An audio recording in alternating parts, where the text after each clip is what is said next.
You look tired, I said one evening when Mother trudged into our narrow apartment.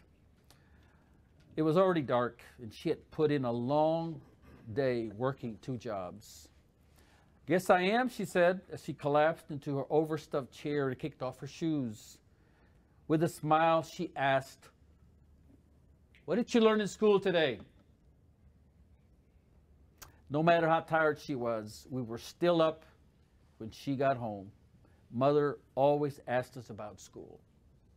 I got the idea pretty early in my life that school was important to her. She was satisfied with my schoolwork in Boston. I got good grades at the small private church school Curtis and I attended.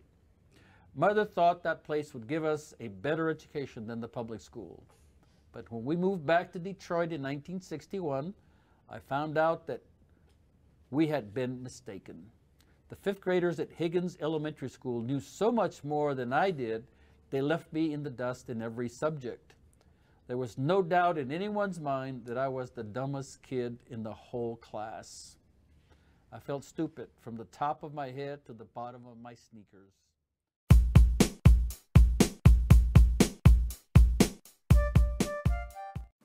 Mr. Vela was asked about his participation in sport. His parents were migrant workers and moved to America from Mexico before he was born.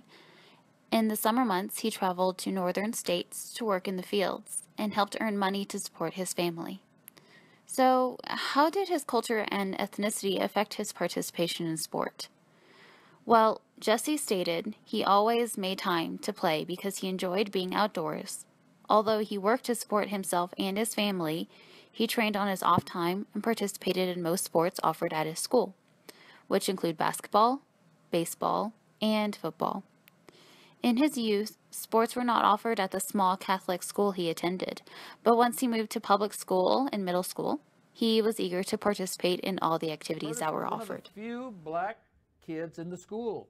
Mother had no doubt that the counselor thought blacks were not capable of doing college work. "They're not going to treat my boy that way," she declared, starting at the paper Curtis had given her.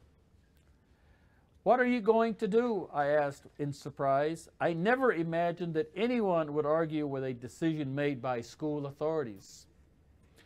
"I'm going right over there in the morning and get this straightened out," she said. The tone of her voice showed she meant business.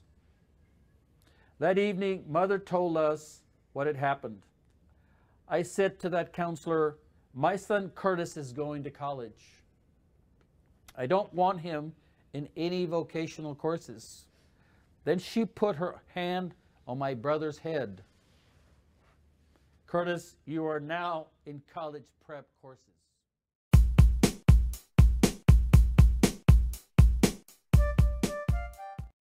Dr. Schmidt was interviewed about his background and participation in sports. Schmidt was raised in a predominantly white middle-class area and began participating in sport at the age of 8. Schmidt's father enjoyed sports and influenced him to participate from an early age. Football and baseball were Schmidt's sports of choice because most of his peers participated in the two. Schmidt felt he was more suited for football due to his size and stature. When asked about the ethnicity and diversity in sport today, Schmidt stated Hispanics are not strongly represented in sports. Most minority groups lack the resources and funds to participate in youth sport camps and activities. Schmidt suggests Hispanics excel in sports such as baseball because of the minimal equipment needed to play. The culture of the sport also influences the choice for Hispanics to participate.